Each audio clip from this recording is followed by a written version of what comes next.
Hey subs, thanks for tuning in to Ramble video number 2, where I either ramble about progress, experience, anything I feel like responding to in the prior Ramble video. In this case, there wasn't too many comments, so should be pretty awesome to address those quickly and then jump right into some things I wanted to talk about as far as experience that I've had recently, what I'm thinking I want to do with this account, and just giving you guys updates as what's going on here as well as in real life and keeping you guys informed. As far as the comments, I'll start with those and then I'll kind of dive into what I want to talk about, I guess. And as you know, these ramble videos can be as long as I want them to be, or which could be up to, an hour, or it could be 15 to 20 minutes. So we'll start off with Iron Seaball's comment.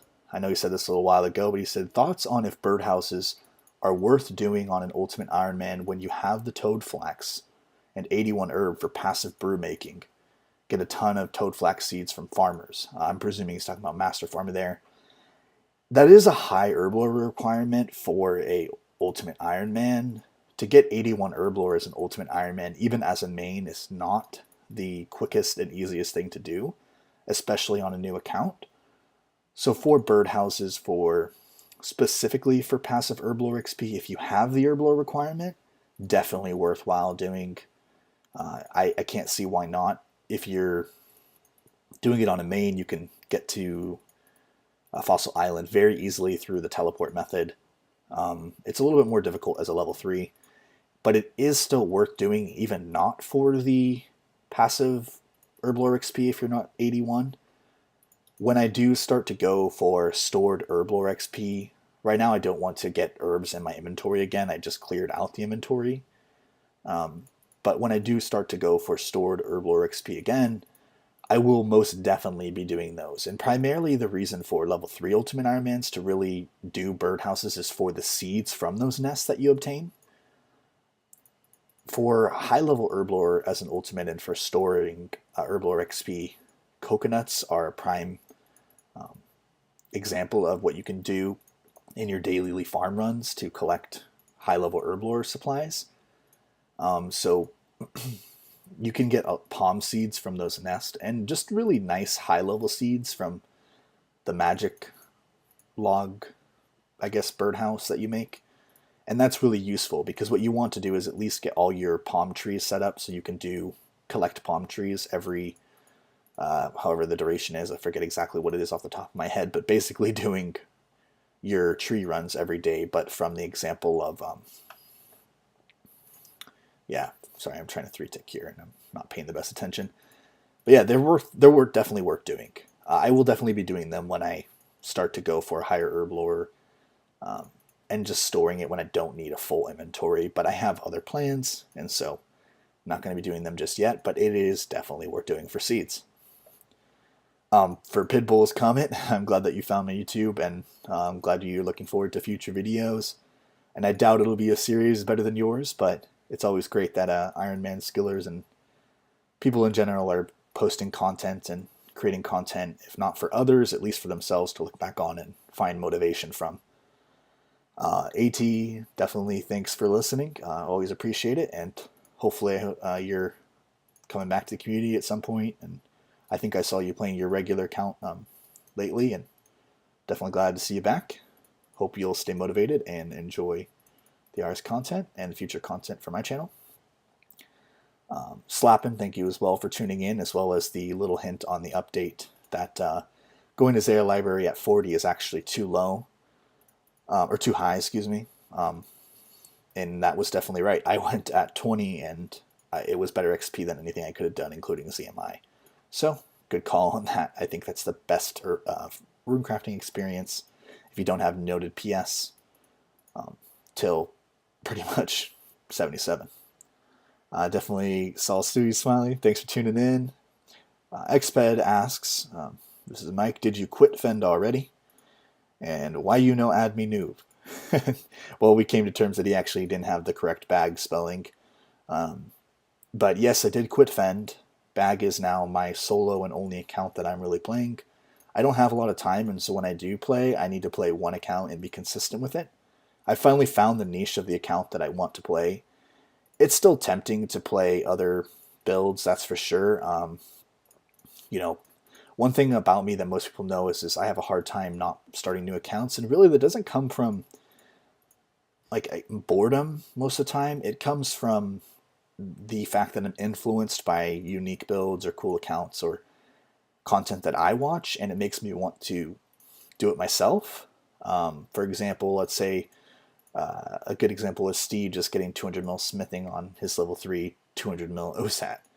Something like that, or even Bogey, or Iron Olive or Tails. Whenever I see certain accounts with certain builds and it looks like a lot of fun, I end up wanting to do it. But and a lot of times I actually will and even get pretty far, but never get too far to where I'm absolutely happy with the account.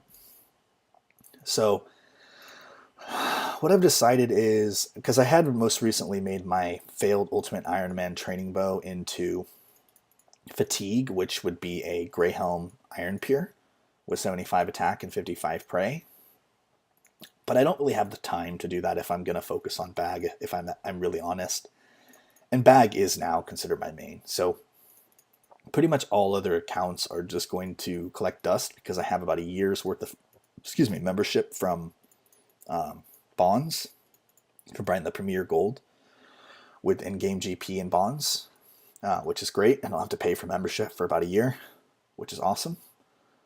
But yeah, that's pretty much all I'm going to be doing that. UIM is Cancer. See him in here as well.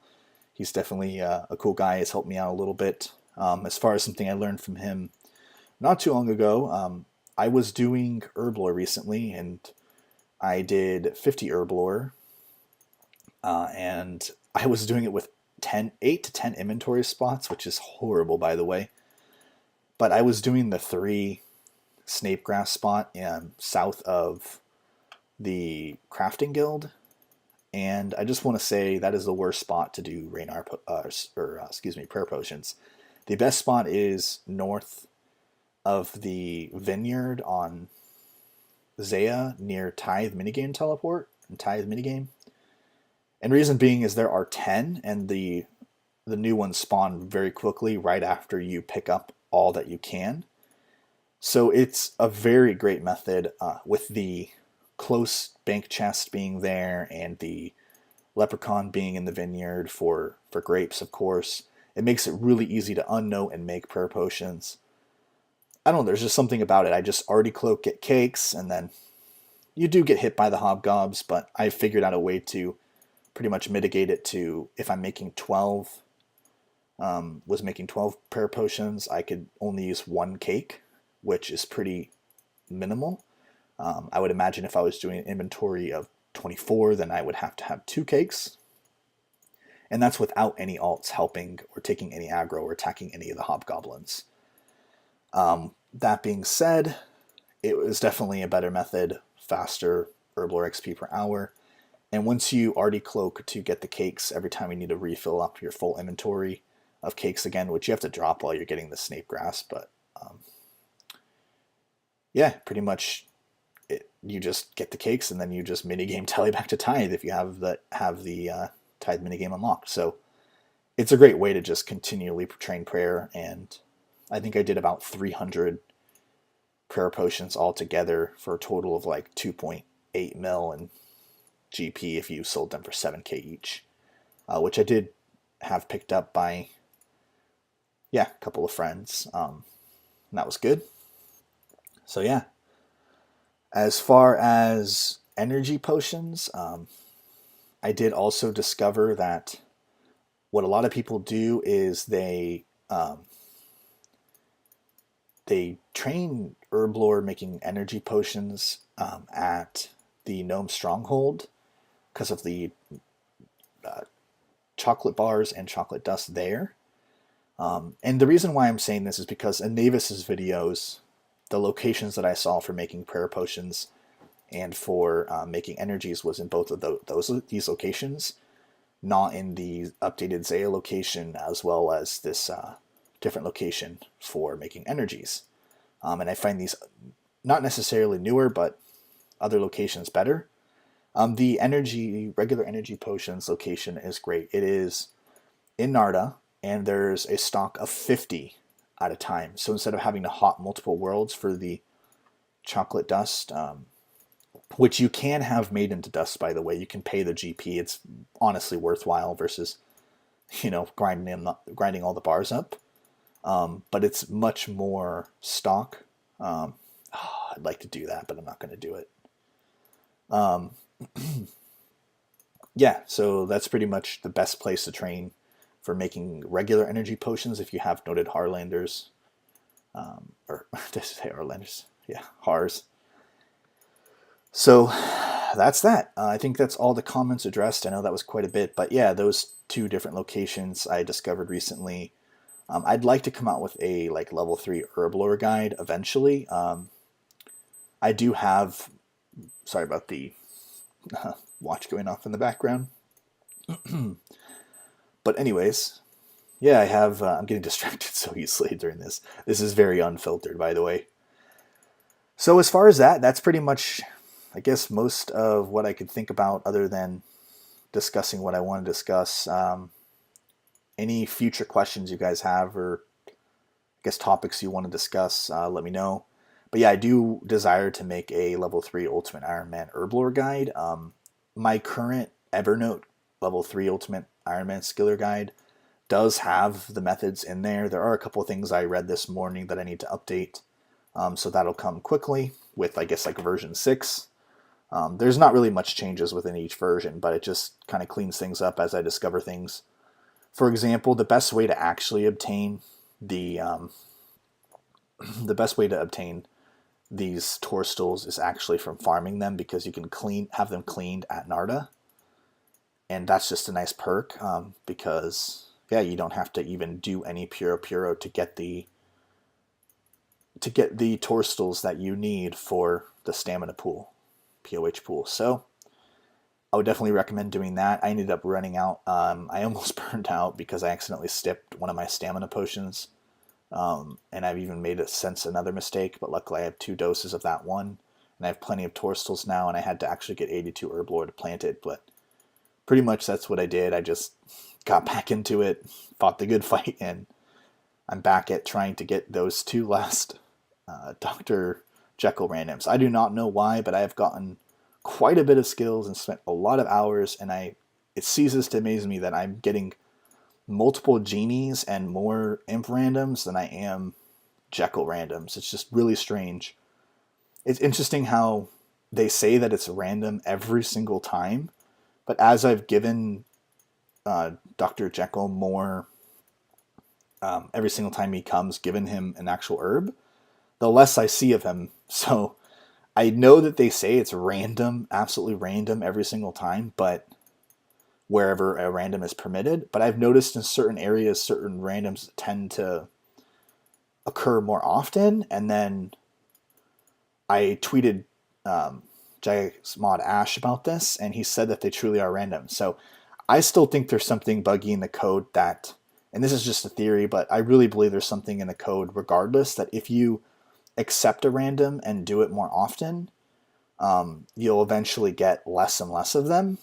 Or that in certain locations, certain randoms are more likely to occur than in other locations where randoms would spawn.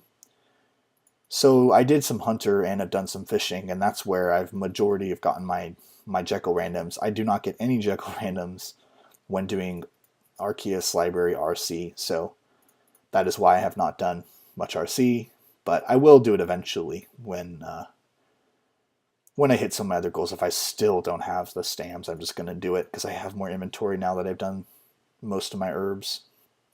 I think what I wanted to talk about is kind of what I'm thinking for the future of what I want to do with Bag. And unfortunately, but also in a good way, because I require structure, you have to plan a lot when playing Ultimate Iron Man, even if it's 2 to 3 years out or even further. You pretty much have to plan. It's good for me because I like planning and having a goal to achieve without feeling that pressure that if I don't achieve it, I'm going to be judged. And that's kind of like what Ultimate Ironman is like. You have to have really intense goals that are way far out, like, for example, 200 mil fire making. That's an intense goal for me based on my time and ability to play. But as far as like goals, it's kind of something that you should do on an Ultimate Ironman. So that being said, I kind of wanted to fill you in on what I think my goals are going to be for this account and what I would like to do with it. And it may sound pretty insane, but just keep that in mind that, realistically, life happens, things happen.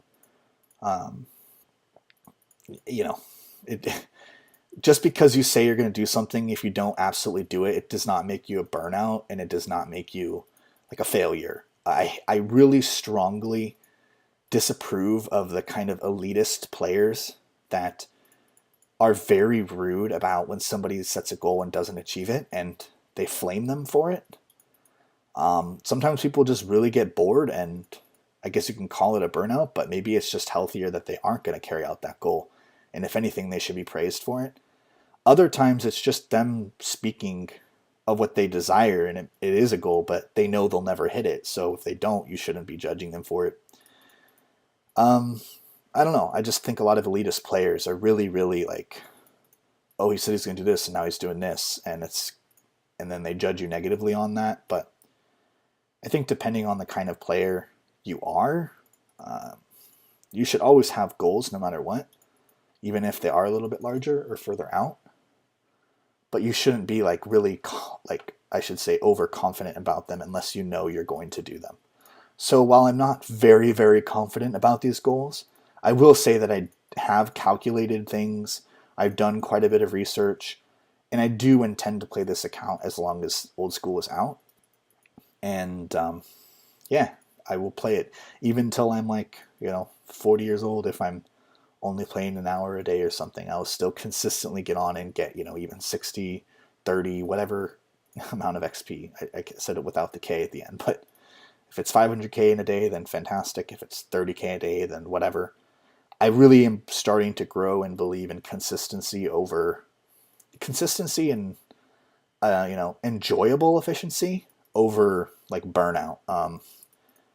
And I think that's helping me really enjoy just bag and not really have a desire to play any other account. Is even though there's been mental barriers, I'm overcoming them by recognizing that time will eventually cause the result of what I desire if I'm consistent with what I'm able to do now. And that's really it.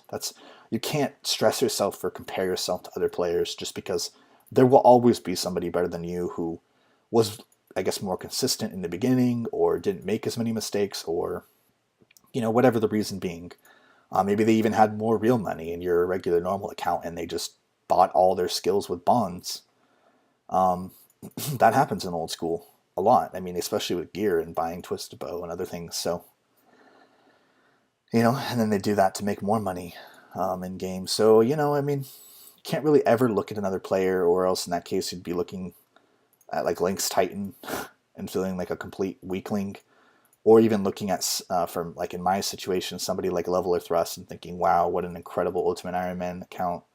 I want that, but I am so far behind, and being completely demotivated. So really, I'm just trying to enjoy competition with myself, and I know my limits. I know that some days I cannot play 2 hours. Like, to most people, that should be really doable, but with work and with family and with exercise and, eating out with friends or having friends over, or family over, or going to visit family, that's just not really plausible always. And I don't, the more I've enjoy this game, it's because of the fact that I'm letting go of this need to feel like I need to get on to finish a task, and more about doing task as an enjoyable method of relaxation.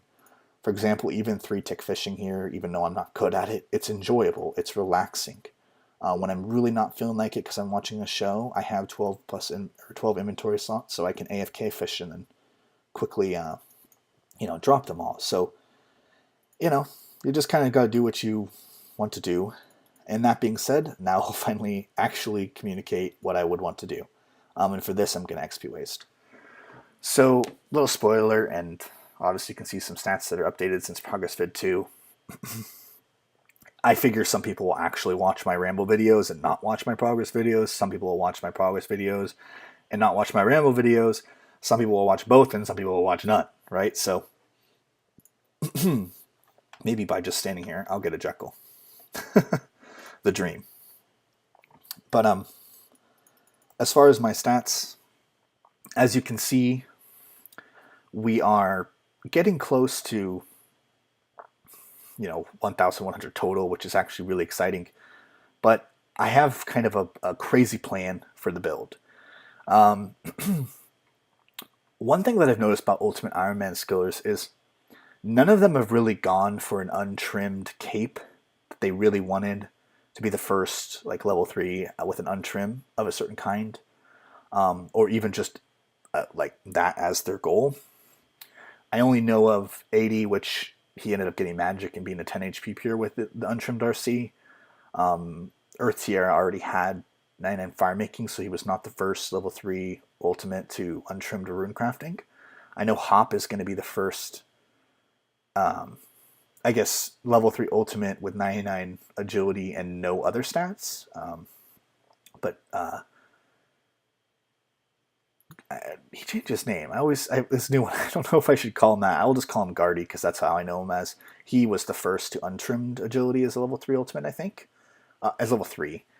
And, there's people who have, I guess, gone for untrims, but I kind of want to do something untraditional with this account, and I planned out how it's possible, even if it would take, like, years and years. And like I said before, just take this lightly, because, maybe I won't have the patience when it comes down to it. But what I would like to do is focus on 198 at a time until I'm as close to max as possible. Now, this might sound really ridiculous and undoable as an ultimate, especially as level 3 with no combat, but I really think that it will be doable, and so here's what my plan is. Currently, I have enough feathers for 90 fishing. I'm really hoping that I will get the last 2 Jekyll randoms during that grind to 90. If not, I can do 90 farming, but the problem at Tithe is you can't get randoms during the minigame. So it kind of minimizes the amount you get, and every time I finish 100 fruit, I just stand outside for a second until I get a random.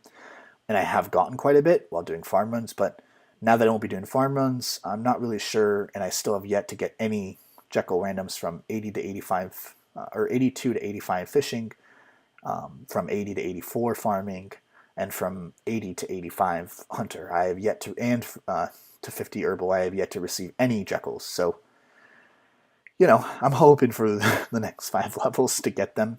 But the goal would be hit 90, at least until I have the Staminas out of my inventory, which I will drop the remaining Torstils, and I will only have 1 inventory spot filled, which is the seed box. And this outfit will be in my POH, and I'll have full Graceful on, and probably store Herbie at that point, which, by the way, I don't like the fact that it's named. This is Pumbaa, okay? It's not Herbie, it's Pumbaa. So what I want to do is make the POH pool, hit 90 fish, go for maybe 80 cooking really quickly if I had a clear inventory, get 98 thieving. After 98 thieving, use that GP for 80 smithing, 80 fletching. Methods-wise, I would do steel dart tips. There's a method I can do even before 60, since I won't be able to use the anvils there. I can just take the cart system to the Falador mine anvils, run south, and just use that, and then take it back to Keldagrim. So I can get to 60 with steel bars and doing the purchasing method. And then once I've done that, then I can just smith them and then make them right there in the anvil there at 60 plus. And 80 will easily be affordable from 98 thieving. Also, with those steel darts, all I have to do is buy the feathers for 80 fletching, which will be not difficult at all. While I'm doing that, or at least after those 80s, once I have all of those supplies, I want to smith all the dart tips. People usually do it while doing other stuff, but for me, I'm just going to really just blast it out. Finish those dart tips. 80 fletch would be like a day. I might even just get close to 81 agil or something, but not actually level agil. After 98 thieving, I would like to finish off 98 cooking, because it'll probably be at 80. It should be really quick to get 98. I think the XP per hour is like 150 or 200 XP per hour, which is just plenty of experience. I can't even imagine doing it like Navis at 400k, 450k an hour at mess hall. Then these three will be 98. At that point, I'm anticipating that I'd actually like to do some farm. So probably get 90 farming. Probably then go back to fishing. I would like to have 98 thieving, cooking, fishing, farming, and then focus on hunter until 98 to get me 70 herb lore. That's definitely reasonable. I know somebody who's an ultimate UBC, USB space C has 70 herb lore as an ultimate Iron Man level 3. So I know it's possible with doing more herbivore, I mean. And yeah, so those would be all 98. How would I go from there, you ask? Well, pretty much all my money, I think. I don't know if 12 mil will cover the 80 Smith and the 80 Fletch, but I'm pretty sure it will. It might even help me compensate for a little bit of construction. I would have quite a few 98s at that point. If I'm not already 60 or 70, I know I'm going to get 50 soon, but if I'm not 77 rune crafting after the 70 herb lore, I would probably get 50. I'm probably going to get 50 crafting soon, but if I had any resources left over GP-wise from thieving, I'd put them into doing the Shiloh Village crafting method and try to get at least 60 crafting. If not, like, it would be nice to get 70, but really just like 60 is doable and fine. At that point, trying to think here. Yeah, I'd also like to get the 98 farming. And all of those points will go towards super compost. Whenever I need it, I can just buy it from the tile shop since it's near that allotment patch, and I can make into using volcanic ash into ultra compost for extra additional yield very easily. And I've done that now, so I know how to do it. I'm not worried about it. That would be 698s. Mining to 98 is really doable. That wouldn't come until later, but agility I think I would get at that point to 90. And at 90 agility, I should be good for any kind of rune crafting. What I would do is go for untrimmed rune crafting with all 98s here, which would be, like, based on my calculations and my ability to play and everything that I've calculated, like, realistically, I should be able to get these six skills to 98 by the end of the year, in the entirety of 2019, just do rune crafting. 99 rune crafting would give me enough GP to afford 98 smithing, 98 fletching, and if not all of 98 construction. At that point you think, wow, that's really dumb. Why would you stop and not get 99 construction and farming and just keep farming for herb lore? But I don't really care about when I would ever hit max, because that's pretty, like I said, these goals are very lofty and long term, and you just kind of I just have them in my mind, but we'll see if they ever actually occur. I may get impatient and just get all 99s at the end of the year, which is kind of what I was thinking of doing, like a 699 thing at the end of 2018. But basically 2019 I would go for 99 rune crafting, and then in 2020, which is like really far away it feels like, but it will come quickly, I would do the 98 smithing, the 98 fletching, and I believe that rune crafting to 99 should get me from 80 to maybe 90 mining. I would do 98 mining, 98 agility, because I would have 98 construction already done after the smithing and fletching, and that would allow me to hold the remaining amounts of graceful, like, sets that I want to for cosmetic collection completionist stuff, so then I can actually do this to 98. So I'd pretty much have all of these 98 except for wood cutting, and I would have 99 rune crafting. Crafting I think would hit like 80 from 99. I'm not sure, so I might not even manually do quarter to 98 mining. I might just keep going for free crafting experience and doing post RC, which I love RC, so that sounds enjoyable. But I'd want to have all these other skills like prioritized in a higher total level, etc., and more total XP before I did something like post rune crafting. And I really don't think I have it in me or the time to get something like 70 mil rune crafting. Like that would be incredible, but I just know that that's pretty unrealistic.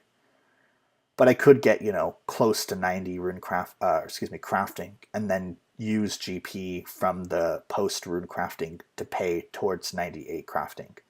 Finish up 98 mining, pretty much be all 98 except for herb lore. So pretty much I'd have 99 rune crafting untrimmed, all 98s, 70 herb lore, and yeah, at that point, which is pretty far down the line, it would be really fun to just do like in one day all of them 99 except for herb lore. And then once I've done that, because I'd have all those capes and be done with pretty much all those skills, except for post experience. But I think it would just be a lot of fun to get as many 99s as possible on an ultimate level 3. At that point, I would most likely just be doing thieving for seeds, farm runs for storing, and then just basically store everything I need every day. Basically, every day I could definitely do my farm runs and obtain storable herb lore XP. And then when I have extra time during that day beyond the farm runs, I'll just thieve master farm seeds because I won't fail. And I won't really need any GP. So I don't have to worry about the Knights buff if that does occur. So that being said, I think that would compensate for basically maxing a level 3 Ultimate Iron Man ever. I don't really plan on ever getting past 55 Slayer unless they release a method for getting to 99. And that's very low likely. I wouldn't be going for rank 1 Slayer anyways, because I know there's level 3s that would be, going 18 to 20 hours a day just to be first. So that's kind of pretty much what I would do. I'd probably leave it at 55. 60 looks kind of nice, but I kind of like the double digits of 55. 50 looks clean, but I think with 99s it'll look better to have like 55. And that would basically be how I max. The trajectory on how all that much to take, the 699 or 698s and the 99 RC, 2 years. The end of this year and 1 full next year. The other ones like agility, mining, agility, smithing, fletching, construction, probably honestly only half a year, because smithing, even though it takes a while in blast furnace, if you have the GP, isn't problematic. The fletching is pretty doable during like, I guess, agility, so I could just do that, and then just keep all the mogs, which is only one inventory space, which wouldn't hurt con too much. And then just do 98 con, store all the sets, and I think I could do that all in a year. I think I could do 98 smith, fletch, and con in 1 year. So that would be 3 years for pretty much everything except for post RC for crafting.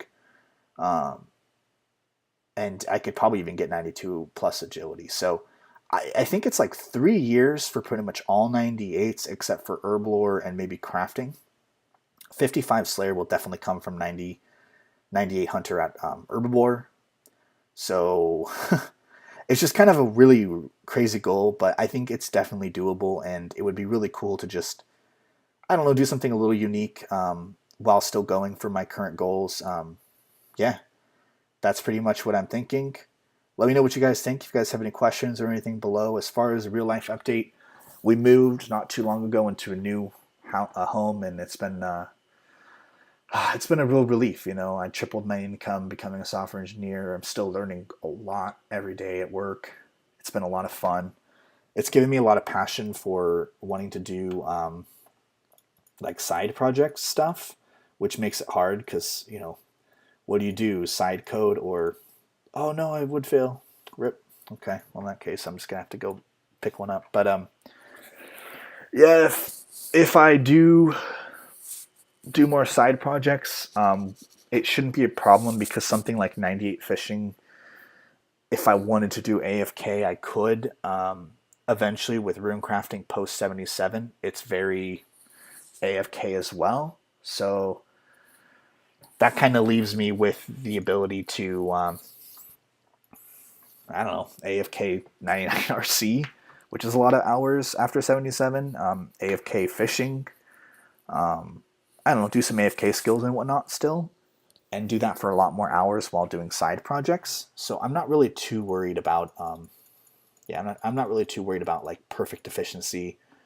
with these goals. And even if it took 5 years, which is a long time, or even 10 years, I think in 10 years from now, I'd only be 36, which is like still really old to be playing this video game. But if you're only doing it like an hour a day, or as like an enjoyment thing after life and exercising and not pushing your goals over your real life goals, then I think it's really doable. And if the game still exists, which I mean, even regardless of everything that failed with live RuneScape, it still exists. So I can't imagine that this game will not exist in 10 years, even though it's old.